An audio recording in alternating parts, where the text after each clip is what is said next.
আমার কলিজার টুকরা ময়মনসিংহের ভাইয়েরা, এই চিন্তাটা নামাজে যখন দাঁড়াই, এই চিন্তাটা মাথায় রাখা যাবে? যাবে? যখন দাঁড়াবো ভাববো হতে পারে this could be my last and final সালাত, হতে পারে এটাই আমার জীবনের শেষ নামাজ। ঠিক কিনা বলেন? তাইলে অন্তরে খুশু আসবে। অনেকে বলে হুজুর নামাজে দাঁড়াই মনে থাকে না, কয় রাকাত পড়ছি ভুলে যাই, কি পড়ছি ভুলে যাই, দিন দুনিয়ার কথা খেয়াল আসে, সারা দিন যেটা মনে করতে পারি না নামাজে দাঁড়াইলে ওটা মনে পড়ে। এরকম আছে না নাই? আমাদের ঢাকায় হয় এটা, আপনাদের ময়মনসিংহে এটা হয় না? না আপনাদেরও হয়? নামাজের মধ্যে সব কথা মনে পড়ে। এজন্য মনে করতে হবে এটাই হতে পারে আমার জীবনের শেষ নামাজ।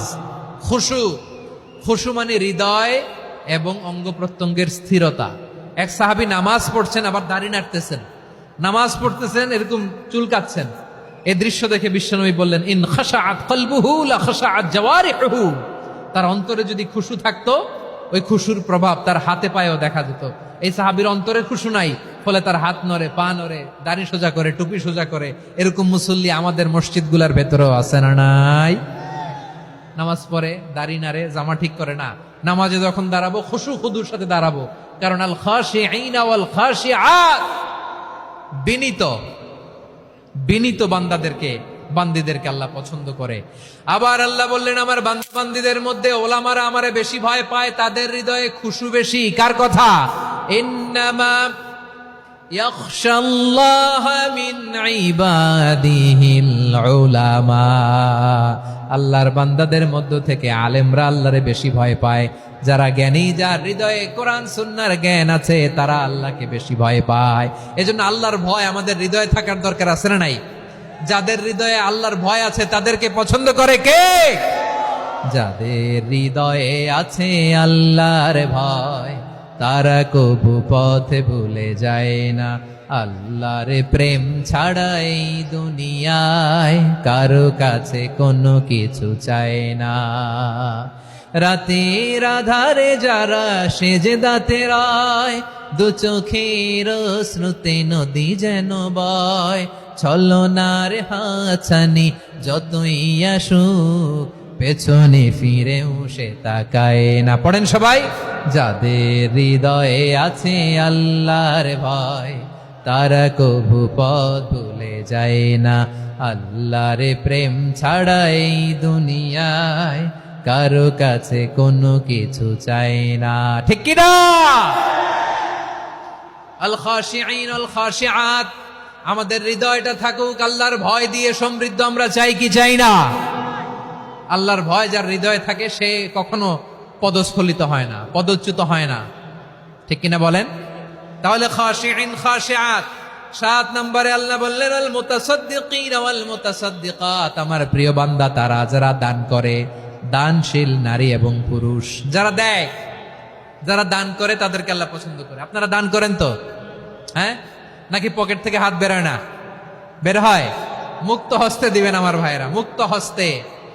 আল্লাহ সুদকে ধ্বংস করে দেয় আর দানকে বাড়িয়ে দেয়। সুদের সাথে আমাদের কোনো সম্পর্ক না। আল্লাহ বলেন, ইয়ামহাকুল্লাহুর রিবা ওয়া ইউরবিস সাদাকাত। আল্লাহ সুদকে ধ্বংস করেন, দানকে বাড়িয়ে দেন। পকেট থেকে দিয়ে দিলাম, মনে হয় কমে যায়, আসলে কমে না, বাড়ায় দেয় কে? মনে হয় কমে গেছে, আসলে বাড়ায় দেয় কে? আপনি দিলে আপনারে দিবে কে? আল্লাহ দিবে। আপনার কাছে মনে হয়েছে কমে গেছে, আসলে কমে নাই। আল্লাহ বলেন, দানের দৃষ্টান্ত কেমন তোমরা জানো নাকি?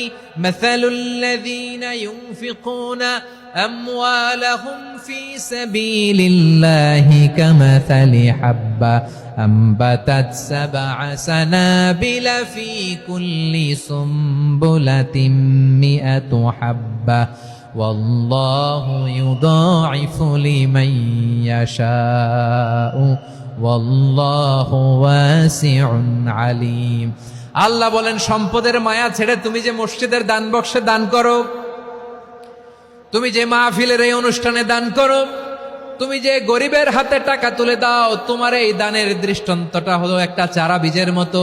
যেই চারা বীজ মাটিতে রোপণ করে দিলে 60টা শীষ গজায়, প্রতি শীষে হয় শত শস্য দানা।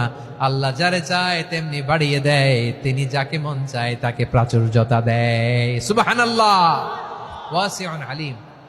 আপনি যে দান করেন এটার দৃষ্টান্ত চারা বীজের মতো, রোপণ করে দিলে এক বীজ থেকে 60টা শীষ গজায়। আমার ভাইয়েরা, বীজ রোপণ করলে শীষ বলেন না, ময়মনসিংহ এটারে কি বলে? শীষ। 7টা শীষ, প্রতি শীষে থাকে 100 শস্য দানা, 100 করে শস্য দানা, 700টা। তাহলে দিলে বাড়ায় দেয় কে? আল্লাহ বলে, এই বনি আদম আনফিক উনফিক আলাই, তুমি দাও আমি তোমারে দেব। এখন আপনি না দিলে আল্লাহ আপনারে দিবে? এবার বুঝে থাকলে বলেন তো, আল্লাহর কাছ থেকে পাওয়ার প্রথম শর্ত কি? আমাকে দিতে হবে, ঠিক কিনা? বেলাল রাদিয়াল্লাহু তাআলা আনহু, মদিনার সবচেয়ে গরীব সাহাবী, বিশ্বনবী বলেন আনফিক বেলাল, ও বিলাল তুমিও দাও। আপনারা কি জানেন বেলাল রাদিয়াল্লাহু তাআলা আনহুর সম্পদ কত ছিল? বেলাল রাদিয়াল্লাহু তাআলা আনহুর মূল সম্পদের পরিমাণ ছিল মাত্র একটা লুঙ্গি। একটা কি? এক লুঙ্গি যার মালিকানায় আছে, তার বিশ্বনবী বলতেন দাও আমি বাড়ায় দিব, দাও বাড়ায় দিব। আরশের অধিপতির কোনো কমতি নাই। আল্লাহ বলেন, তোমাদের গোটা পৃথিবীর সব মানুষের যার যেটা লাগে সবও যদি দিয়ে দেয়, আমি আল্লাহর ধন ভাণ্ডারের 1 ইঞ্চিও কমবে না। চিল্লায় পড়েন আল্লাহু আকবার। এজন্য আল্লাহ বললেন, মুতাসাদ্দিকিনা ওয়াল মুতাসাদ্দিকাত, দানশীলদেরকে আমি ভালোবাসি। 7টা চলে গেল। 8 নম্বরে আল্লাহ বললেন, ওয়াসসাইমিনা ওয়াসসাইমাত, রোজাদারদেরকে ভালোবাসি। আজকে রোজা রাখছেন? হ্যাঁ রাখছেন না? মাশাআল্লাহ মাশাআল্লাহ। সিয়াম পালন করবেন, সিয়ামের সওয়াব আল্লাহ নিজ হাতে দেবেন। সেই স্টপ স্টপ, সামনে আসবেন না, স্টপ, পেছনে পেছনে পেছনে। আচ্ছা শেষ করে দিচ্ছি। 8 নম্বরে রোজাদারদেরকে আল্লাহ ভালোবাসেন, রোজাদার নারী ও পুরুষ। 9 নম্বরে হাফিযিনা ফুরুজাহুম ওয়াল হাফিযাত, যারা লজ্জাস্থানের হেফাজত করে, দৃষ্টির হেফাজত করে, অসংলগ্ন জায়গায় দৃষ্টি দেয় না, আল্লাহ তাদেরকে পছন্দ করে।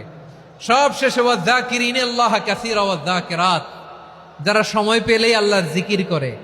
চেয়েছিলাম মনটা ভরে আয়াতের পুরো তাফসীর করব, সম্ভব হচ্ছে না। এই 10টা বৈশিষ্ট্য আল্লাহ তাআলা বড্ড পছন্দ করেন। ইসলামের সব মৌলিক অনুষঙ্গ এখানে চলে এসেছে।